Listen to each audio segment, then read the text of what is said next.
Good morning, dear students. So today I'm going to explain you about the first chapter of class 5, that is social science, globe and map help us. So first chapter in social science for the students of class 5, the chapter's name is globe and map help us. So in this chapter we will be seeing how does the map and the globe help us to understand many things around us. So let's go through. This is our part 1 and I will complete this chapter in part 1 and part 2. So my dear students, let's start the chapter, and first we will be studying about the continent and the oceans. So our planet Earth is the part of solar system. Everybody knows that Earth is a part of solar system, and in this planet life prevails. And there in this planet you can see the land mass and the water bodies. You can see the water bodies, all the colors with blue, that is water bodies, and this you can see, these are the continents. And now we will see that in this chapter I will be explaining you about the continents and the oceans also. So देखिए, planet earth जो है ये solar system का एक part है, सभी को पता है. तो ये जो अर्थ है यहाँ पे आप वाटर बॉडीज भी पाते हो और लैंड मास भी पाते हो. ठीक है. सो आपको हम यहाँ पे एक्सप्लेन करने की कोशिश कर रहे हैं कि ये जो, तो हमारा फर्स्ट टॉपिक है continent and oceans of the world. तो continent and oceans of the world में हम आपको बता देते हैं कि जो लैंड है, यानी कि अर्थ में आपको लैंड और वाटर दोनों मिलेगा, है ना. That is why earth is a unique planet. और इसके अलावा जो लैंड है यहाँ पे आप इसको पढ़ोगे लैंड मास, यानी कि लैंड को आप लैंड मास पढ़ सकते हो. और सो ये जो वाटर के पार्ट्स है इसको कहा जाएगा वाटर बॉडीज़. सो यहाँ पे क्योंकि वाटर पाया जाता है तो इसको कहा जाता है वाटर बॉडीज़. बता रहे हैं कि जितने भी ये आप हिस्से देख रहे हो ये आपका लैंड मास है, और जितने भी ये ब्लू कलर्स आप देख रहे हो तो ये आपका वाटर बॉडीज़ है. ठीक है. तो will move first towards the land mass. So land mass में हम 7 कॉन्टिनेंट्स के बारे में पढ़ेंगे. तो कॉन्टिनेंट हम आपको साइज वाइज दिखा रहे हैं. ये आपका फर्स्ट कॉन्टिनेंट जो कि एशिया है, सबसे बड़ा है एशिया. ठीक है. उसके बाद अफ्रीका सेकेंड लार्जेस्ट कॉन्टिनेंट है. उसके बाद North America, then South America, उसके बाद आपका है ये एंटार्क्टिका. ठीक है.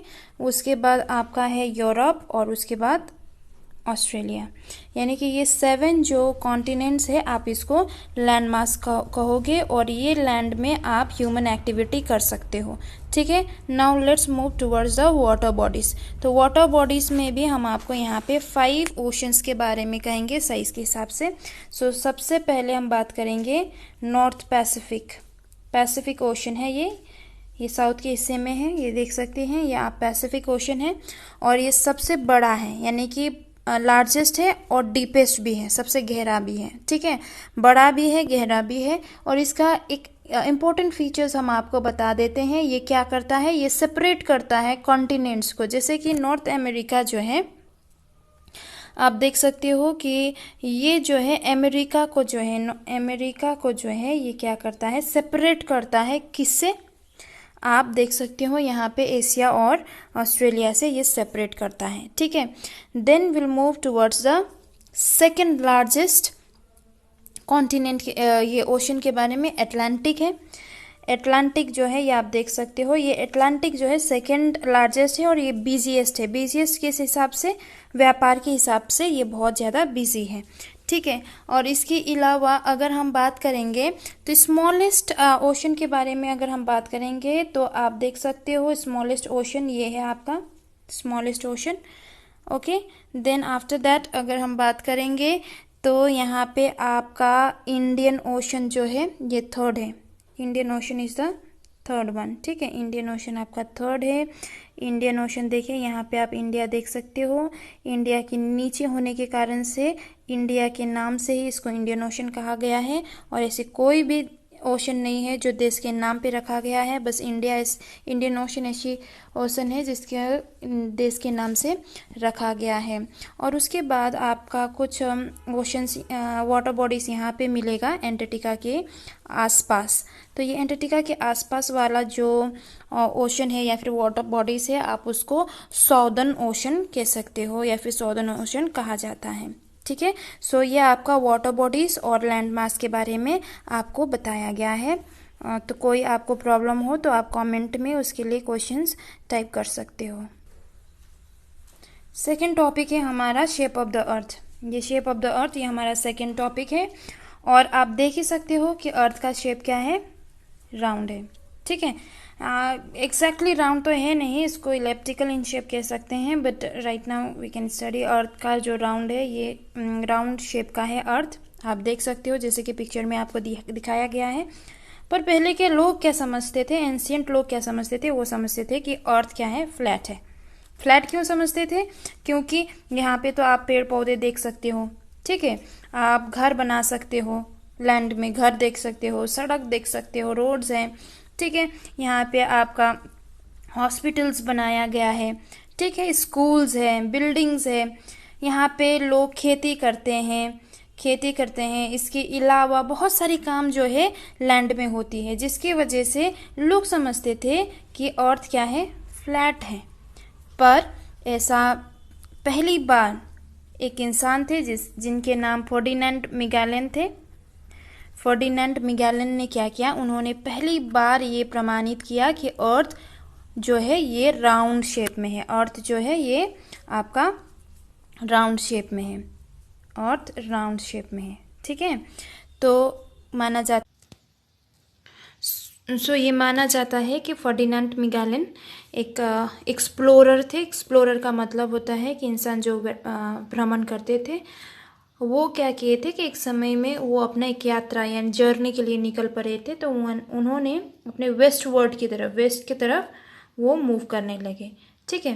तो जब उन्होंने वेस्ट की तरफ मूव करने लगे तो क्या हुआ कि उन्होंने पाया कि अगर वो यहाँ से भी शुरू किए थे तो उन्होंने पाया कि वो जहाँ से शुरू किए थे वापस वहीं पे आ पहुँचे। तो उन्होंने तब ये पता किया कि ये जहाँ से शुरू किए थे वहीं पे आ पहुँचे, यानी कि अर्थ जो है ये राउंड इन शेप है।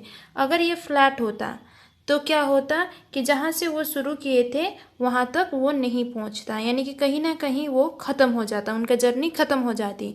पर क्या हुआ कि वो जहाँ से शुरू किए वो वहीं पे ही आकर के कंप्लीट किए, यानी कि उनको इसके लिए माना जाता है 3 years, यानी कि 3 साल लगा था। और इसी 3 साल के दौरान में उन्होंने ये भी कहा कि उनको सिर्फ पैसिफिक ओशन क्रॉस करने के लिए उनको 2 साल लगी थी, लगभग 2 साल। तो इससे ये प्रमाणित भी हुआ कि पैसिफिक ओशन जो है सबसे बड़ा है। और फर्डिनेंड मैगेलन ने इस तरीके से जो उनका मान सकते हैं कि उनका ये यात्रा जो था कि जहाँ से शुरू किए थे वो वहीं पे आकर के वो ख़त्म की उनका जर्नी। तो इनसे पता चलता है कि अर्थ जो था या फिर जो अर्थ जो है वो राउंड इन शेप है, ठीक है, राउंड इन शेप है, ठीक है। तो ये है आपका शेप ऑफ द अर्थ। अगर कुछ टॉपिक अगर आपको नहीं समझ में आया हो तो आप कमेंट में लिख सकते हो। आज का हमारा थर्ड टॉपिक है ग्लोब। ग्लोब है हमारा थर्ड टॉपिक, ठीक है। तो ग्लोब में हम क्या पढ़ने वाले हैं, ये ग्लोब जो है, आप जो ग्लोब देख रहे हो, ये ग्लोब आपका जो है ये आपका अर्थ का सिर्फ मॉडल है, यानी कि ये अर्थ को दिखाने के लिए है कि अर्थ कुछ इस तरीके का होता है, ठीक है, या फिर अर्थ कुछ इस तरीके का है, ये अर्थ का मॉडल है, ठीक है। तो इसके अलावा ये जो ग्लोब है, ग्लोब हमें अर्थ के बारे में बहुत सारी चीज़ें बताते हैं, जैसे कि आपका कहाँ कहाँ पे कौन सी कॉन्टिनेंट है, किस कॉन्टिनेंट के पास में कौन सा कॉन्टिनेंट है, वाटर बॉडीज़ कहाँ पे है, ठीक है। ये सारी चीज़ें ये हमारे ग्लोब जो है आपको बताते हैं। पर प्रॉब्लम क्या होता है कि ये ग्लोब जो आप देख रहे हो, ये ग्लोब आप हर जगह पे कैरी नहीं कर सकते हो, आप लेकर के इसको घूम नहीं सकते हो, लेकर के आप कहीं स्कूल, अगर आपको कहा जाए कि आप ग्लोब लेकर के स्कूल आइए, तो आप ग्लोब लेकर के स्कूल डेली नहीं आ सकते हो। ठीक है, प्रॉब्लम ये हुआ। इसके अलावा आप एक ही बार में सब कुछ नहीं देख सकते हो, जैसे कि अभी हम जो देख रहे हैं एक ही बार में हम सब कुछ नहीं देख पा रहे हैं। यहाँ पे हम क्या क्या देख रहे हैं, यहाँ पे हम अफ्रीका देख रहे हैं, यूरोप देख रहे हैं, है ना, एशिया देख रहे हैं। पर इसके अलावा दूसरे हिस्सा को देखने के लिए हमें क्या करना रहेगा, इसको बार बार घुमाना रहेगा। ठीक है, बार बार घुमाना रहेगा, ऊपर की तरफ देखना पड़ेगा, फिर नीचे की तरफ देखना है तो नीचे की तरफ झुकाना पड़ेगा। तो ये जो है इससे थोड़ा बहुत प्रॉब्लम होता है। ये सिर्फ आपको अर्थ इस तरीके का है, ये दिखाने के लिए है। ठीक है, तो यहाँ पे कुछ इन्फॉर्मेशंस आपको मिलेगी और बहुत सारी इन्फॉर्मेशन नहीं भी मिल सकता है, लिमिटेड इन्फॉर्मेशंस आपको मिल सकती है अबाउट द कॉन्टिनेंट या फिर ओशंस के बारे में। ठीक है, तो ये आपका मॉडल ऑफ द अर्थ है। इसमें आपको थोड़ा सा बताना चाहेंगे। देखिए, अर्थ आपका थोड़ा बहुत झुका हुआ आपको नज़र आ रहा होगा। तो यहाँ पे आपका पोल्स है, ये जो है ये आपका पोल्स है, जैसे कि ये नॉर्थ पोल है, ये जो है आपका साउथ पोल है। ठीक है, ये आपका ईस्ट हुआ, ये आपका वेस्ट हुआ, और ये जो अर्थ है ये हमेशा वेस्ट टू ईस्ट की तरफ, वेस्ट से ईस्ट की तरफ घूमता रहता है। ठीक है, तो ये आपका ग्लोब है। अब दूसरी चीज़ जो है ये एटलास है। ठीक है, ये आपको एटलास हम बता दे रहे हैं, हालांकि इसके बाद आपको मैप के बारे में बताना था, पर ये मैं एटलास आपको बता दे रही हूँ। बाद में नेक्स्ट टॉपिक में हम आपको मैप के बारे में बताएंगे। ठीक है, तो एटलास ऐसी किताब है जहाँ पे आपको क्या मिलेगा, बहुत सारे मैप मिलेगी। ठीक है, बहुत सारी, यानी कि अगर आप चाहो इंडिया का तो इंडिया का मैप मिलेगा, किस तरीके का मैप चाहते हो वो आपको मिलेगा। अगर आप चाहते हो चाइना का देखने के लिए तो चाइना का मिलेगा। ठीक है, अगर आप चाहते हो भूटान का देखने के लिए तो आपको भूटान का भी मिल जाएगा। तो यहाँ पे हर तरीके का मैप मिलता है आपको, तो इसीलिए इसको कहा जाता है बुक ऑफ मैप। तो बुक ऑफ मैप जो है ये आपका एटलास है। ठीक है, ये जो है आपको हम फिर दूसरे टॉपिक जब मैप हम पढ़ाएंगे फिर आपको ये फिर से दोबारा आपको एक्सप्लेन किया जाएगा। ठीक है, तो टॉपिक पार्ट 1 में इतना था। आप देखिए कि पार्ट 2 में आपका नेक्स्ट वीडियो अपलोड होगा, जिसका असाइनमेंट आपको ऑलरेडी जा चुका है। तो आप ध्यान दीजिएगा कि आपको असाइनमेंट भी देखना है, उसमें वर्क भी करना है, और जो सेकेंड असाइनमेंट है उसके लिए हम कुछ दिनों के बाद आपको फिर वीडियो बना करके अपलोड कर देंगे। तो इसको आप ध्यान से देखिएगा, जो प्रॉब्लम है आप क्वेश्चंस के रूप में टाइप कर सकते हो।